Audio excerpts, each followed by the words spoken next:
Iowa State, Kansas State. This is a huge game. Forget about the fact that it's the first game of the season. What are you expecting out of Kansas State in this game? A huge one for them.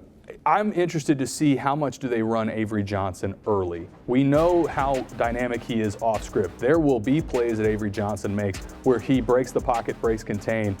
How much do they run him in design quarterback run game? That's what I'm looking for. And then also, we keep talking about turnovers, but in week 0, that is paramount. You have to protect the football. You have to make good coaching decisions as well. But for me, Avery Johnson running the football, and then what does he look like on critical downs, protecting the football, those 10 interceptions a year ago that these Kansas State fans want to see him improve on. I think those are the two elements that I'm looking for with Kansas State. For Iowa State, lost their 2 top targets at receiver that are both now playing for the Houston Texans, but they've got a really deep tight end room. For Iowa State, I'm curious to see how much do we see them come out in 11 and 12 personnel and run the football. How much are they going more old school against this Kansas State front that I think is very talented? I think that's going to be kind of the cat and mouse game between these two.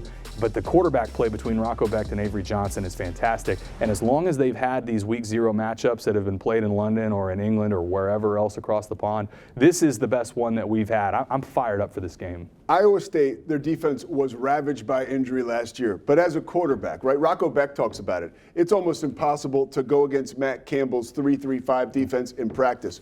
What is Avery Johnson really up against in the face of that? Well, you just mentioned it, 3-3-5. The defense, and this was the top pass defense in the league last year for Iowa State, but it presented problems for them in the run game. And so for Kansas State, that's where I think you'll see them lean into running the football early. How does Iowa State get those extra hats in the box and slow down Avery Johnson running the football? But it's a unique style of defense, that 3-3-5, that third safety right in the middle of the field. It causes confusion. It messes up the picture for quarterbacks. It's a difficult defense to throw against, but that's not really a problem for Kansas State because you've got such a good athlete on the other side at quarterback running the football at Avery Johnson.